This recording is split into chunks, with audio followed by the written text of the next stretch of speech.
모빌리티.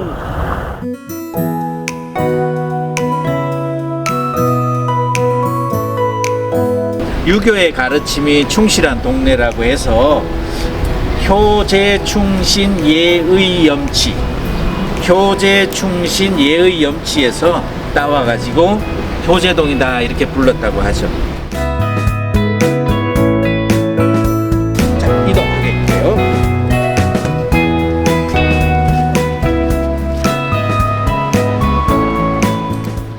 많은 사람들이 이곳으로 피해서 들어왔고 또 이곳에서 많은 성명을 발표를 하기도 했고 민주화를 요구했던 수많은 사람들이 여기를 사용을 했습니다.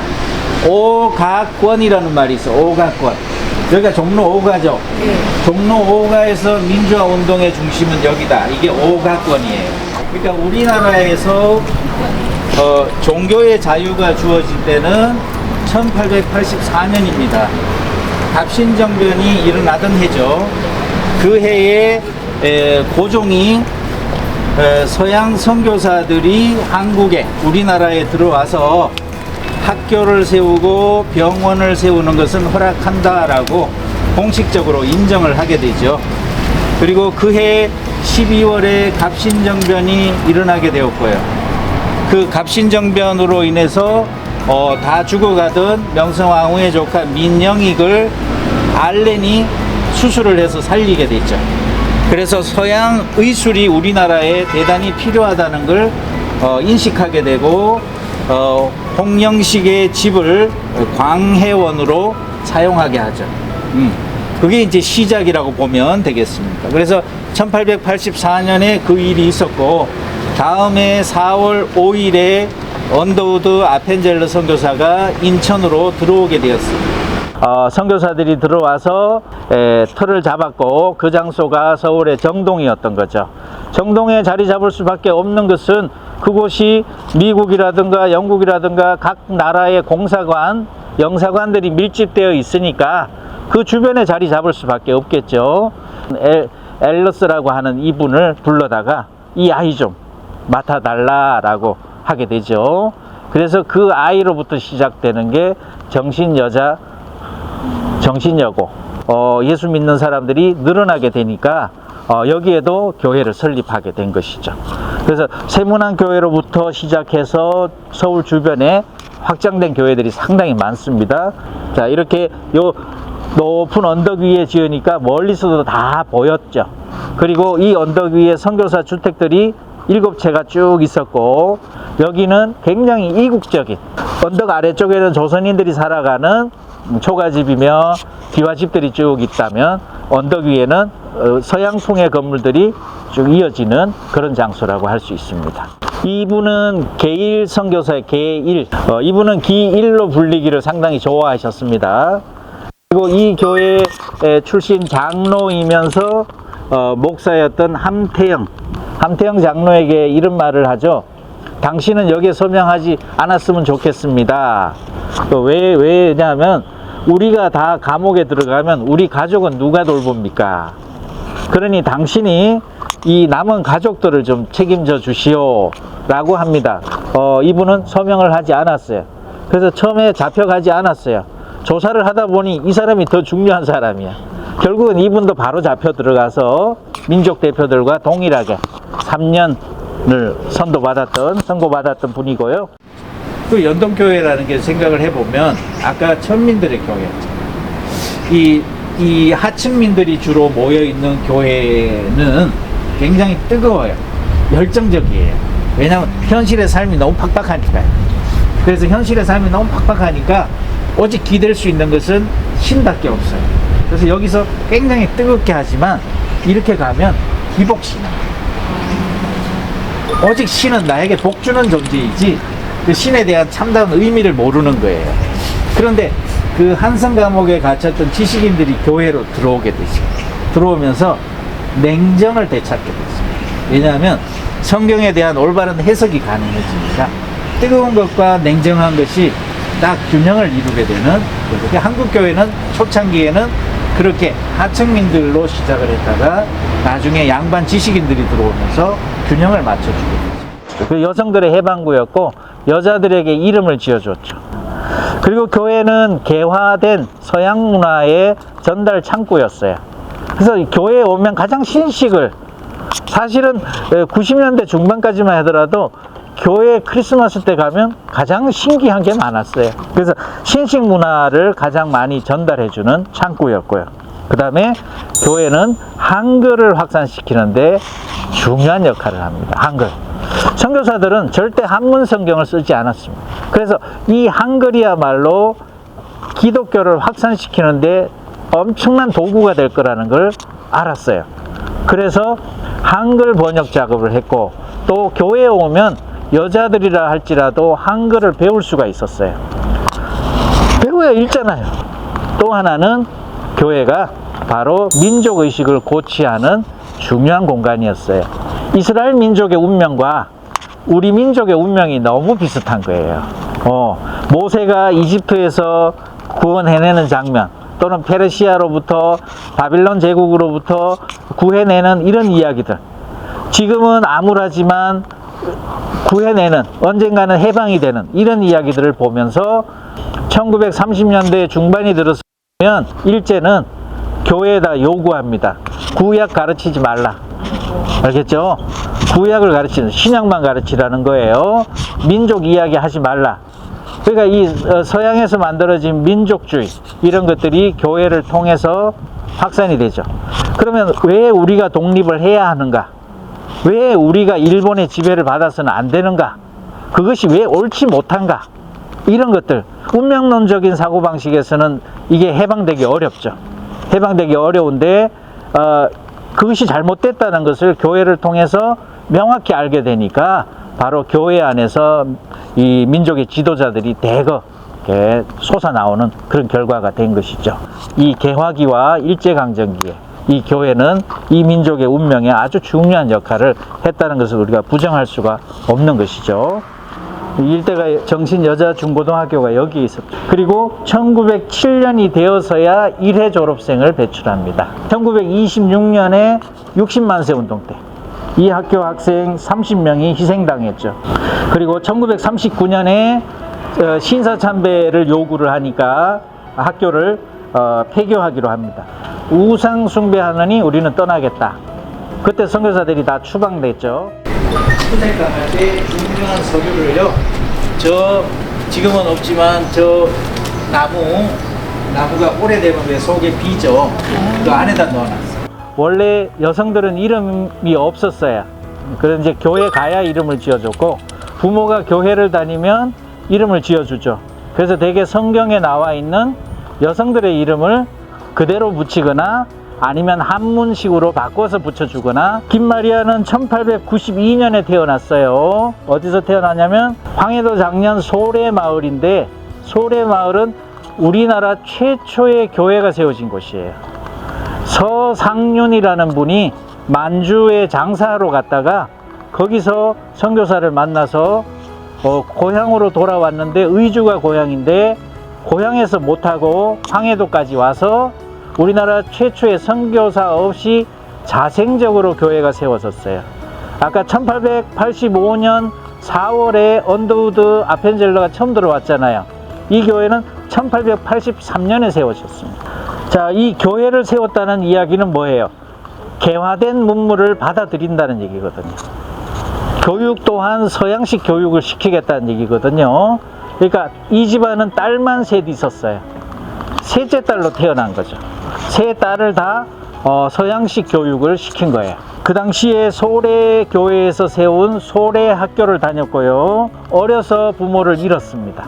숙부의 집에 와서 살게 되었는데, 큰 숙부의 집에서 살면서 이 김형제상의 안창호를 비롯한 독립운동가들이 드나들었어요. 이 김형제상에는 장사를 해서 돈을 벌어서 독립운동가들을 후원했던 곳이고, 독립운동가들을 숨겨주었던 곳이 이 김형제상이에요. 그러니 거기서 자란 김마리아가 어떤 생각을 갖고 자랐는지 우리가 충분히 짐작할 수가 있죠. 막내 숙부는 김필순이라는 인물인데, 이 인물은 제중원의 에비슨 선교사를 돕다가 나중에 의사가 되시는 분이에요. 이분은 만주로 가서 독립군의 군의관으로 활동하게 되죠. 이분은 나중에 상해 임시정부를 세웠던 노백린, 이동희, 김규식 이런 인물들과 함께 활동했던 인물이기도 합니다. 그리고 김마리아의 고모부가 우리가 잘 아는 김규식 선생이에요. 고모부가.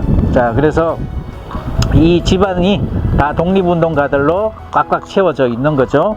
배경이 그래.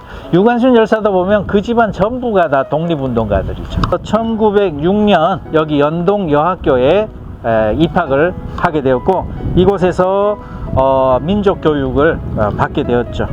그리고 1914년에는 일본에 유학을 갔죠. 그리고 1919년에 도쿄 여자학원 졸업을 앞두었을 때 도쿄 유학생들이 28 독립선언을 하게 되죠. 1919년. 이때 그곳에서 함께 유학하고 있던 황애덕, 유명한 또 여자 독립운동가죠. 황애덕과 함께 적극적으로 28 독립선언에 참여를 하게 됩니다. 젊은 추는 이광수가 썼던 28 독립선언문을 안고 귀국을 하게 돼요. 김마리아를 이렇게 검색을 해보면 일본에 유학을 했어도 한복을 입고 지내요. 같은 학교 친구들과 찍은 사진을 보면 전부 다 기모노 입었는데 얘만 한복 입었어요. 그런데 귀국할 때는 기모노를 입고 귀국을 합니다. 왜냐하면 그 허리띠에 독립선언서를 숨기기 위해서. 그 기모노 이렇게 허리 차는 거 있죠? 그 안에다 넣어서 일본 여자처럼 해서 들어온 거죠. 자, 그렇게 해서 28 독립선언을 국내에 알리고, 그리고 자기 고향 쪽으로 돌아가서 거기서 3.1 만세 운동을 또 주도를 하다가 체포돼서 수감이 되기도 합니다. 석방이 되자마자 이곳 자기 모교로 와서 대한민국 애국 부인회를 조직을 합니다. 3.1 만세 운동으로 수감된 사람들 있잖아요. 그 사람들을 누가 뒷바라지 할까라는 문제예요. 근데 가족들은, 가난한 가족들이 너무 많아. 그래서 우리 여인들이 뒷바라지 해주자, 이런 운동이 일어났어요. 그래서 여기 정신여학교 학생들을 중심으로 그 운동이 일어났고, 여기 졸업생을 중심으로 그 운동이 일어났고, 또 다른 지역에서도 그런 운동이 일어나요. 그래서 이거를 하나로 묶은 게 대한민국 애국 부인회예요. 그러니까 이 김마리아가 주도를 한 거죠. 그래서 대한민국 애국 부인회를 결성을 하고 김마리아가 회장이 됩니다. 그러나 이제 그 안에 간자가 있었던 거죠. 그래서 결국은 밀정의 밀고로 체포되고 고문을 당하게 됩니다. 김마리아는 이때 받은 고문으로 평생을 고생을 하게 되었고, 결국은 이 고문 후유증으로 돌아가시게 됩니다. 매달아 놓고 고춧가루 물을 퍼부어 가지고 이분은 평생 귀하고 코에 고름을 달고 살았다고 하죠. 그때 일제 검사가 5년을 구형할 때 이렇게 얘기합니다. 여자로서 대학까지 졸업하고 일본 연호를 모른다 하고 일본 제국이라는 것은 없고 일본 신민이 아닌 태도를 보였다.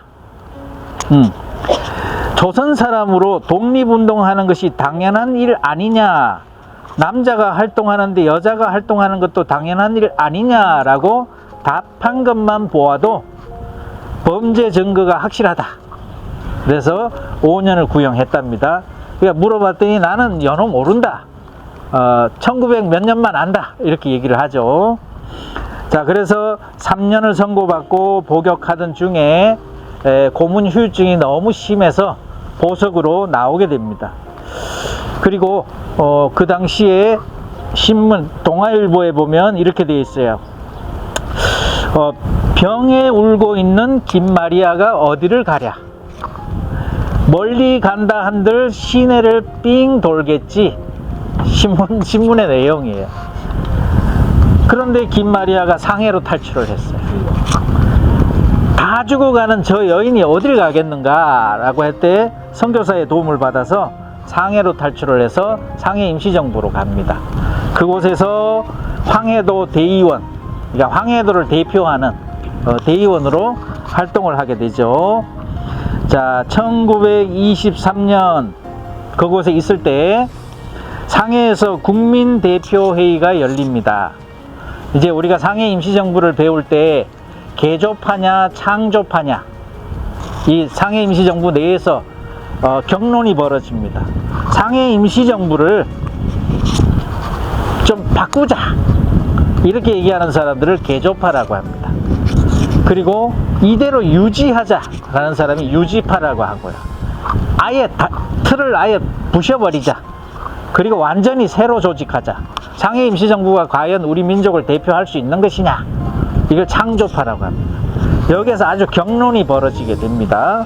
그때 김마리아는 김철수라는 인물을 만납니다. 김철수. 이 김철수라는 인물이 거기서 아주 열변을 토하거든요. 그 남자한테 홀딱 반해버립니다. 그래서 그는 한자리에 오래 앉아있지 못했다. 30분을 못 넘겼다.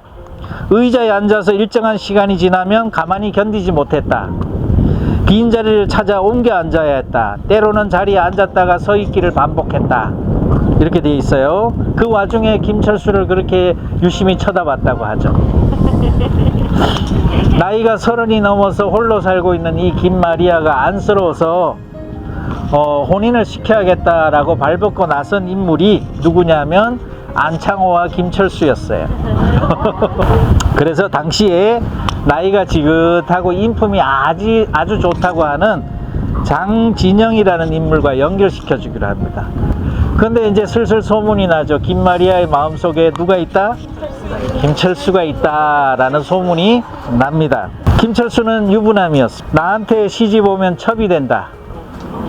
내가 승낙하면 두 여자에게 죄를 짓는 일이 된다. 그래서 김마리아는 이렇게 얘기합니다. 혁명운동하는 동안 같이 사는 것으로 만족하겠습니다. 운동을 포기하고 고국으로 돌아가 편히 살려 하신다면 갈라서도 좋습니다. 김철수는 받아들이지 않습니다. 우리 둘이 결혼한다면 운동의 일선에서 벗어나 어디 가서 교원질이나 하면서 살 수도 있지만 기혼남의 첩 신분이 되는 것이니 내가 당신을 모욕하는 것이 됩니다.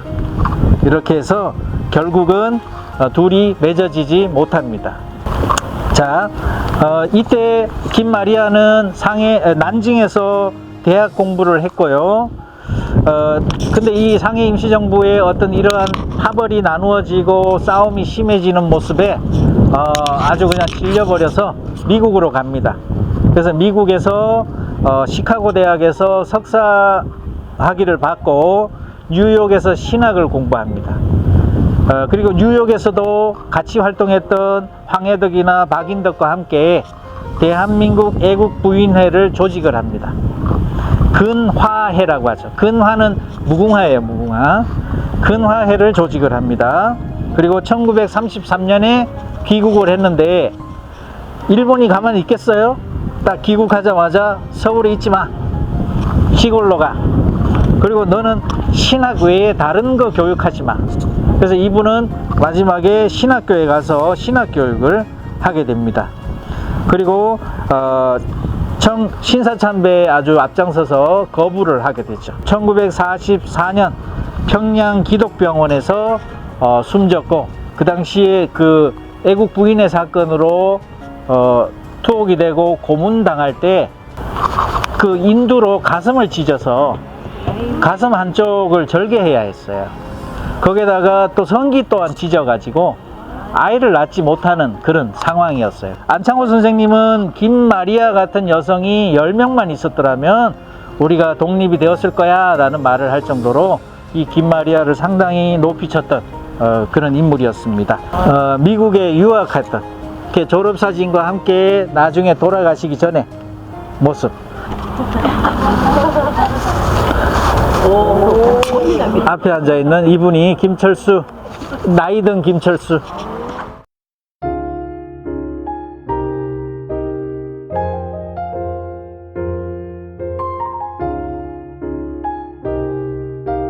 붉은 벽돌 건물 있죠? 저 집 김상옥 의사, 일본 국회에 회의하러 갈 일이 있었어요. 그러면 서울역에 또 기차 타고 갈 거니까 이때 총독을 암살하겠다라고 서울역 주변에 유숙을 합니다. 숨어 지냅니다. 그러니까 1923년 1월 12일 밤에 종로경찰서에 폭탄이 터집니다. 근데 사실 이게 누가 터뜨렸는지는 모릅니다. 우리 김상욱 의사 의거라고 하잖아요. 전우진이라는 사람이 여기 있을 거다라고 자백을 하게 돼요. 그래서 결국은 이 효제동 전체를 일본 경찰이 매복을 하게 되고, 여기서 총격전을 벌이다가 결국 마지막 최후를 요 집에서 맞이하게 되었다.